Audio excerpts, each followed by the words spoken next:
କ'ଣ ଆପଣ ଝିଅ ପଟେଇବାକୁ ଚାହୁଁଛନ୍ତି? ସୁନ୍ଦରୀ ପଡ଼ିଶା ଘର ଭାଉଜକୁ ପଟେଇବାକୁ ଚାହୁଁଛନ୍ତି?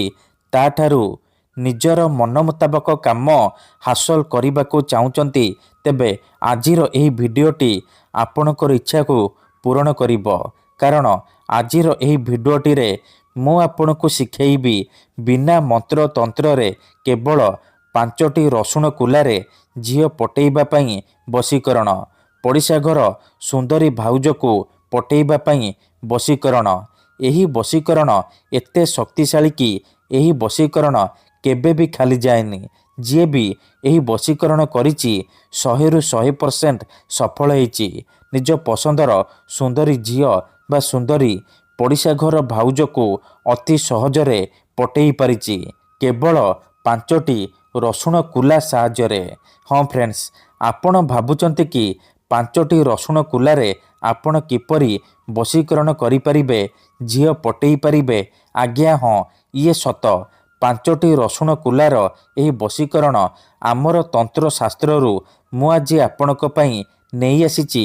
ଯଦି ଆପଣ ଏହି ବଶୀକରଣକୁ ଠିକ୍ ଭାବରେ କରିଦେଲେ, ମୁଁ ଆପଣଙ୍କୁ ଯେମିତି କହିବି ଆପଣ ଠିକ୍ ସେହିପରି କରିଦେଲେ ଗ୍ୟାରେଣ୍ଟି ଦେଉଛି ଆପଣ ଯେଉଁ ଝିଅ ବା ବିବାହିତା ନାରୀକୁ ଚାହିଁବେ ତାକୁ ଅତି ସହଜରେ ପଟେଇ ପାରିବେ।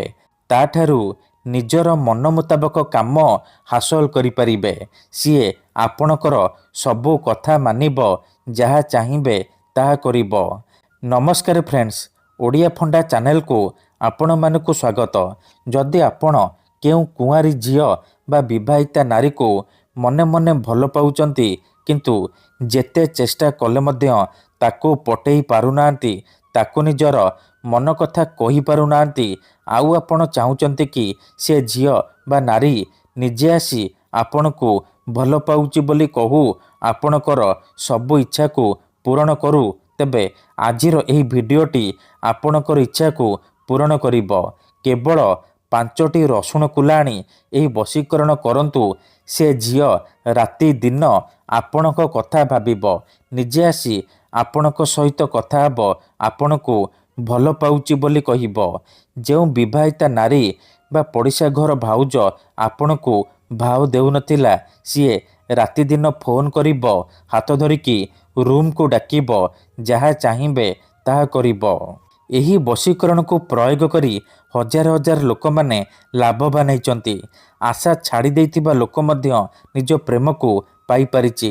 ବିନା ମନ୍ତ୍ର, ବିନା ତନ୍ତ୍ର, ବିନା କିଛି ଜିନିଷ ଖୁଆଇ ପିଆଇ, ବିନା କୌଣସି ପଇସା ଖର୍ଚ୍ଚ କରି ଆପଣ ଘରେ ବସି ବସି ଏହି ବଶୀକରଣ କରିପାରିବେ ଆଉ ନିଜ ପସନ୍ଦର ସୁନ୍ଦରୀ ଝିଅକୁ ପଟେଇ ପାରିବେ। ତେଣୁ ମୋର ଆପଣମାନଙ୍କୁ ଅନୁରୋଧ କି ମନରେ କୌଣସି ଖରାପ ଉଦ୍ଦେଶ୍ୟ କିମ୍ବା କୌଣସି ଖରାପ କାମ ପାଇଁ ଏହି ବଶୀକରଣକୁ କରିବେନି। କାହିଁକି ନା ମାତ୍ର ଥରେ ଯେଉଁ ଝିଅ ବା ନାରୀ ଉପରେ ଆପଣ ଏହି ବଶୀକରଣ କରିଦେବେ, ସିଏ ସେହି ସମୟଠାରୁ ଆପଣଙ୍କ ଆଡ଼କୁ ଆକର୍ଷିତ ହେବାକୁ ଲାଗିବ। ପାଗଳି ପରି ଆପଣଙ୍କୁ ଭଲ ପାଇବାକୁ ଲାଗିବ। ଆପଣଙ୍କ ପ୍ରେମରେ ଏମିତି ଦିବାନୀ ହେଇଯିବ କି ଆପଣ ତାକୁ ଯାହା କହିବେ, ଯେମିତି କହିବେ ସିଏ କରିବ। ତେବେ ଏହି ବଶୀକରଣ ବିଧି ଆପଣ କେମିତି କରିବେ, 5ଟି ରସୁଣ କୁଲାରେ ଆପଣ କିପରି ଝିଅ ପଟେଇ ପାରିବେ, ମୁଁ ଆପଣଙ୍କୁ ଶିଖେଇବି। ଜାଣିବା ପାଇଁ ଭିଡ଼ିଓଟିକୁ ମୂଳରୁ ଶେଷ ପର୍ଯ୍ୟନ୍ତ ଧ୍ୟାନ ସହିତ ଦେଖନ୍ତୁ। ଅଧାରୁ ଛାଡ଼ିକି ଯିବେନି, ନହେଲେ ଆପଣ କିଛି ବି ବୁଝିପାରିବେନି। ପରେ କମେଣ୍ଟ କରିବେ ବଶୀକରଣ କାମ କରୁନି। ଦେଖନ୍ତୁ, ମୁଁ ଆପଣଙ୍କୁ ସବୁବେଳେ କହୁଛି, ଯେଉଁପରି ଆପଣ ଭଗବାନଙ୍କୁ ମାନୁଛନ୍ତି, ଭଗବାନଙ୍କ ଉପରେ ବିଶ୍ୱାସ ରଖିଛନ୍ତି, ନିଜର ସବୁ ଦୁଃଖ କଷ୍ଟ ଅସୁବିଧା ଭଗବାନଙ୍କୁ ଜଣାଉଛନ୍ତି, ଯଦି ସେ ଅସୁବିଧାର ସମାଧାନ ନ ହେଲା ତାର ମାନେ ନୁହେଁ କି ଭଗବାନ ନାହାନ୍ତି। ସେହିପରି ମନ୍ତ୍ର ତନ୍ତ୍ର ହୁଏ, ବଶୀକରଣ କାମ କରେ, କିନ୍ତୁ ଏହାକୁ ଆପଣଙ୍କୁ ସିଦ୍ଧ କରିବାକୁ ପଡ଼ିବ। ପ୍ରୟୋଗ ବିଧିକୁ ଠିକ୍ ଭାବରେ କରିବାକୁ ପଡ଼ିବ। ମୁଁ ଆପଣଙ୍କୁ ଯେମିତି ଶିଖେଇବି ଆପଣଙ୍କୁ ଠିକ୍ ସେହିପରି କରିବାକୁ ପଡ଼ିବ। ତେବେ ଯାଇ ମୁଁ ଆପଣଙ୍କୁ ଗ୍ୟାରେଣ୍ଟି ଦେଉଛି ଆପଣ 100ରୁ 100% ସଫଳ ହେବେ। ଯଦି ଗୋଟିଏ ଥରରେ ଆପଣଙ୍କର ବଶୀକରଣ କାମ କରୁନି, ଦ୍ୱିତୀୟ ଥର ଚେଷ୍ଟା କରନ୍ତୁ, ନିହାତି ଭାବେ ସଫଳ ହେବେ।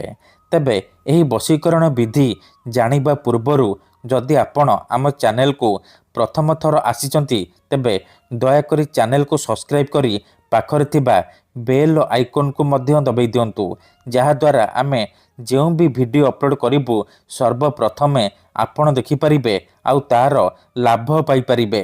तेबे मन रखंतु एही वशीकरण विधि को आपण केवल शनिवार दिन करिवे।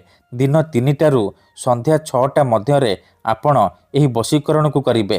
प्रथमे आपण कौन करिवे 5टी रसुण कुला आनिबे आउ कला सूता आनिबे। तापरे 5टी रसुण कुला आउ कला सूता साहाय्य गोटे माळ तैयारी करिवे। माळ करि सारिबा परे से माळरू गोटे रसुण कुला को छुईबे।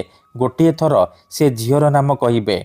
एहीपरि आपण गोटे गोटे करी 5टी रसुण कुला को छुईबे आउ 5 थर से झीर नाम कहिबे जहाको आपण पटेइबा को चाहुचंती। एतिकी करि सारिबा परे से रसुणर माଳରେ गोटे थर फुंकी देबे।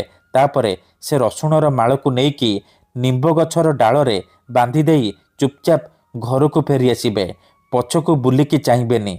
ग्यारंटी देउची एही वशीकरण करंतु से झियो बा नारी आपणक आड़को आकर्षित हेबाकू लागिबो। धन्यवाद।